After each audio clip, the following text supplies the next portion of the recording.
How to enable voice mode in ChatGPT.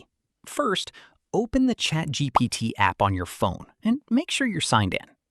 Now, open any conversation or start a new chat. At the bottom of the screen, look for the voice icon in the message bar. Tap the voice icon to start a voice conversation. If this is your first time using voice mode, ChatGPT may ask for microphone permission. Tap Allow so ChatGPT can hear you. You may also be asked to choose a voice. Select the voice you prefer and continue. Once voice mode opens, simply start speaking. ChatGPT will listen and respond to you using voice. During the conversation, you can tap the microphone button to mute or unmute yourself. When you're finished, tap the exit button to end the voice conversation. That's it.